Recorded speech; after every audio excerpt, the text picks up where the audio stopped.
Hey everybody, welcome to the next live reading of Eden.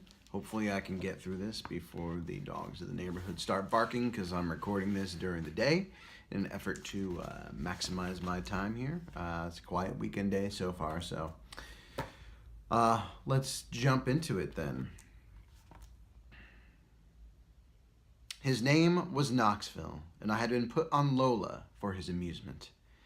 The big, dark-skinned man laughed at me unabashed, to the point that his eyes glistened with tears. He raised his hands momentarily to rub at his face, and then lowered his arms across his barrel chest.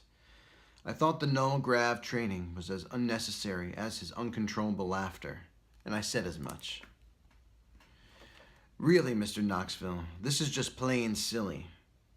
On the other side of the large glass observation window, a big, multicolored beach ball floated in midair. Knoxville laughed again. Man, you are beat goddamn red. Look, seriously, I don't mean to laugh at you. This is standard procedure. If you want a spacewalk, you need to log 6 hours in here over 3 days. Standard procedure. I won't let you suit up otherwise. He looked me up and down. And I don't think you could beat me in a fight. So put on a happy face and let's go play with that ball. I laughed a little, despite myself. Ridiculous. We floated through a circular hatch and into the big chamber, and Knoxville took up a position across the room from me, with the rainbow-striped ball floating between us. Grav training stations, really, they should be called null grav acclimation centers if you ask me, can be found on every single science station in the solar system.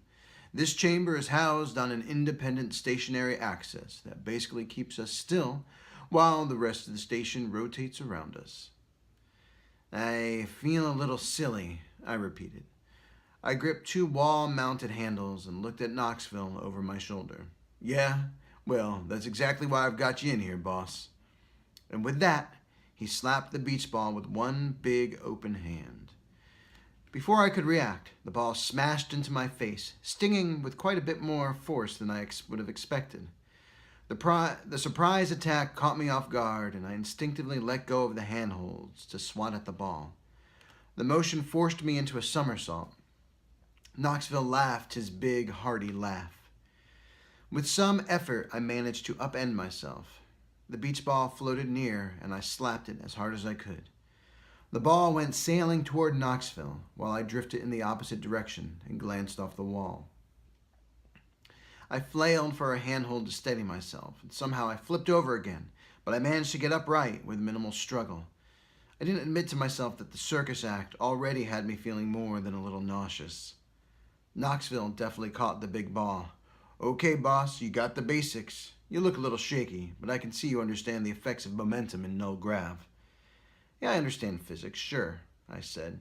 I figured we were done with this little exercise, and I counted my lucky stars that I hadn't yet filled the chamber with snot and stomach juice. Physics and momentum are one thing, he said. Orientation, or rather disorientation, is another thing entirely. No sooner than Knoxville had stopped speaking, the walls and ceiling disappeared. Now I was floating amongst the stars, with no sense of up or down. The beach ball flew at me from out of nowhere and caught me square between the eyes. I went tumbling away from it. The ball was a pinwheel of color sailing in the opposite direction. My gut lurched and I tasted acid. I managed to keep my insides down and reached out. The wall was invisible, but still there. I closed my eyes and found the handhold. The beach ball glanced harmlessly off my back. Knoxville laughed again, and when I opened my eyes, the cream-colored walls had returned. Knoxville floated toward me. He'd stopped laughing, but his thick lips were still curved with a grin. He anchored himself at the handhold beside me and clapped me on the shoulder with his free hand. So, he said, how do you feel? So, he said, how ready do you feel for that spacewalk now? I smiled a sheepish grin. Okay, you're right, I'm not ready. So can you please stop beating me with that stupid ball and help me figure this null grav crap out? Of course, he said. He pushed off the wall with his feet and did a backward somersault. The first and most important lesson for maintaining orientation is to choose a focal point and not allow yourself to lose sight of it. The walls dissolved again. I gripped the unseen handhold tighter and scanned the artificial sky. A bright asterism of orange and yellow stars formed a graceful S that looked like an ampersand. I pushed off the wall and did my own somersault, keeping my eyes on the star pattern the whole time. Righting myself, I located the beach ball and sailed toward it. I reached out and took it with both hands, and then glided into the opposite wall with the soft impact. "Good, man, good," Knoxville said. "You're gonna learn this shit quick." 2 hours in the null grav chamber with Knoxville had my insides feeling like liquid and my head hurting. In the end, my performance had been enough to impress the big man, but even still, he insisted I follow the full regime. It wasn't a lesson in null grav physics, but an acclimation process. Knoxville assured me the nausea and vertigo and growing headache would become more manageable with each session. For most people, the side effects went away entirely. My appetite surged when the conical food dispenser filled my plate with a steaming yellow mass of reconstituted scrambled eggs, the nausea replaced by a loud growl from my stomach. I took this as a good sign and turned with my meal tray in hand, surveying the large pockets of shadow that consumed most of the cafeteria. Empty tables and chairs hid in the gloom. Overhead, light panels illuminated only a single section of the large mess hall. A small group of station support staff sat around one lit table, engaged in casual conversation over meals and cigarettes. I made my way to an empty table at the fringe of the shadows and tried to be as unobtrusive as possible. I had yet to acquaint myself with anyone else in that small group, and they seemed pretty well busy with one another. After my exhausting morning, I had little interest in making new friends. I was eager to get some food into my grumbling belly and return to my quarters for a nap. "Hey!" a voice called from the other table, and I turned in my seat.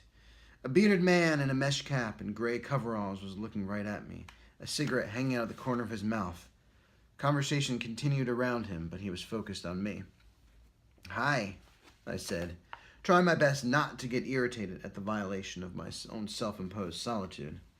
"Why the hell are you sitting all alone?" He stabbed his cigarette out in an ashtray. Shrugging, I got to my feet and took my cooling breakfast in the direction of the crowded table. The 5 men and women talked excitedly, but I couldn't catch the gist of their conversation. I would have just sat down, but there were no open seats. Instead, I stood beside the table, feeling perfectly awkward.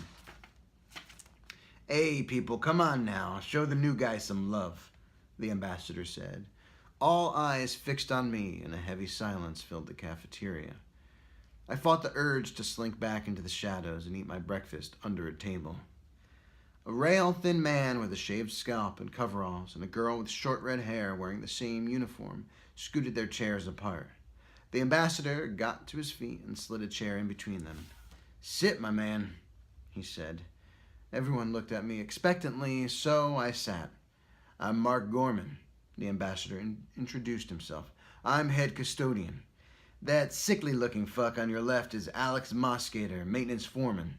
On your right is Jana Zimmerman, our resident electrician." I smiled and shook their hands. This is Gary Taxel-Terides." Mark gestured to a rotund, olive-skinned man at his left elbow. "Taxi for short. He's our water boy." "Life support specialist," Taxi chimed in. "Fresh water to drink, fresh air to breathe, and everything in between." "Right," Mark said. "That's why the water tastes like piss and I wake up with a dry cough every morning." Taxi sneered and pointed at Mark's pack of smokes. "Killing your taste buds and your lungs at the same time, Mark. Not my fault." Mark laughed. Last but not least, on my right is Sophia Amin, Occupational Health and Safety Officer. "And if you have any complaints," Sophia said, "I'm off duty." She lifted a cup of coffee and tipped it in my direction. Her eyes were dark as night and beautiful, and her thick hair matched them perfectly. "Feel free to call during regular office hours about strange chemical spills or injuries on the job. Oh, and welcome to the station." She smiled. Her cappuccino skin was flawless, save for 3 tiny crow's feet at the corner of each eye that only appeared when she grinned. Under the fluorescent lights, I looked like a corpse by comparison. "Here, here, mate," Alex said. "Welcome aboard. We're the people that keep Lola in one piece over your head, so please be courteous and respectful at all times." "I will certainly endeavor to do so," I said. As the new guy, you fucking well better, Janice said. "Or you might find your quarters without heat." She winked at me. "Or you might find your toilet without water." Let's try that again. It's so funny. I'm so used to podcasting. If you see, I almost gave the snap that we do when we podcast so we know where to edit the audio. So let's try that again. Live reading, right? Okay. "I will certainly endeavor to do so," I said. "As the new guy, you fucking well better," Janice said. "Or you might find your quarters without heat." She winked at me. "Or you might find your toilet water might taste fresher than your tap," Taxi said. Everyone broke into laughter, and I joined them. "I will make sure I stay on top of my behavior," I said. "I stopped drinking piss out of the toilet years ago, but one drop and I'm sure to be off the wagon again." This brought another round of laughter from the group. "Mate, you'll fit in fine," Alex said. "At least with us grunts. You sure you're a scientist? Most of the research staff on Lola, well, they're just a little bit on the bug up the ass side." "Self-absorbed is what they are," Sophia said, and snorted indignantly. "The PhDs think they're the only ones who are understaffed and overworked.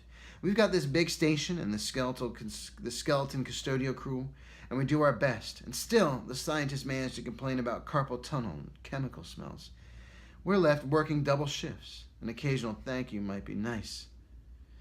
"At least they let us visit the tree," Taxi said. "Fuck the tree," Jana chimed in. "Ouch, not me," I said, to murmurs of laughter. "Look, it's easy to get absorbed in research and forget about the rest of humanity's humanity. Most of the scientists are more comfortable with specimens than real, living human people. I try keeping that in mind and keeping the liquor cabinet stocked in case of social emergency." "Anyway," Alex said. He returned the group back to their previous stream of conversation, and I was thankful to be off the hook. At that moment, I was more concerned with the fact that I hadn't been able to take more than 2 bites of my food. "I'm telling you," Alex said, "I bloody heard it again down in the scrubber room." "Alex," Janice said, "how can you hear anything in the scrubber room?" Alex turned his gaze past Jana. "I know you heard it too, Taxi." "Maybe. I don't know." The Greek shrugged. "Jana's got a point. It's loud in the scrubber rooms." "Scrubber room?" I said through a mouthful of eggs. Everyone looked at me and I felt my cheeks flush. "There are 2 main CO2 scrubber rooms on Lola. They keep the air breathable. A lot of shit in there, though," Mark said. "But it's not a question of scrubber rooms, my friend. It's a question of my people not getting enough sleep." "I'm telling you, mate, I've been getting plenty of sleep," Alex argued. "Come on, Alex. We're going to scare the new guy. Let's talk about something else."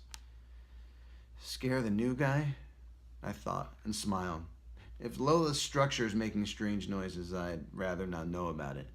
"These prefab stations make me nervous," I confessed. "A prefab is only as good as those who maintain it," Mark said. "And besides, we're good at our jobs." "Besides," Alex said, "it's not Lola making the sounds, I'm sure of that much." "What kind of sounds?" I asked. Sounds that weren't related to the station falling apart didn't scare me too much. I didn't mind a little idle conversation while I finished my meal. Mark barked a laugh, shook his head, then lit a cigarette. The air handlers picked up, a fresh tendril of smoke curling upwards. Mark took a drag and Alex flipped him the bird. At that, everyone started laughing. My PDA buzzed. I retrieved the device and looked at the display screen. It was Rosalind. Around me, laughter slowly faded. "I hope you're not tied up, Malcolm," she said. "You need to come see this. Meet me on the observation deck." "Okay." I stood and hefted my tray. "Sorry, folks, I have to get going. Thanks for the company." "What, no time for a ghost story?" Mark asked. "Nope, sorry," I said. "That's too bad. My crew has quite the imagination." I listened to their laughter on my way out into the corridor. There was something not quite right about the sound. There was good humor on the surface, but they all looked sleep deprived and a little on edge. I figured keeping a situation like Lola safe and functioning was not without its stress. I paused to glance back at the 5 figures through the glass window in the mess hall door. My purpose on Lola demanded that I keep my eyes open to any signs of overwork. But considering they were keeping me alive, did I really want to know? And we'll end there. I'll say it's been fun doing this live reading. It's been fun revisiting this story, especially as I work on the edits to the follow-up. It's also a little strange doing the live reading because I'm so used to podcasting, so you'll see me kind of look up sometimes to make sure that it's still recording. You'll see me tempted to make a sharp noise so I can know where I need to edit the audio, but as you've seen, this is edit free. So I hope you're enjoying this. I'm doing this free for now for a reason, because I really want to show people what we do around here, kinds of some of the stories that we tell, and so I can get practice doing things in front of a camera. So cheers, and we will see you next time.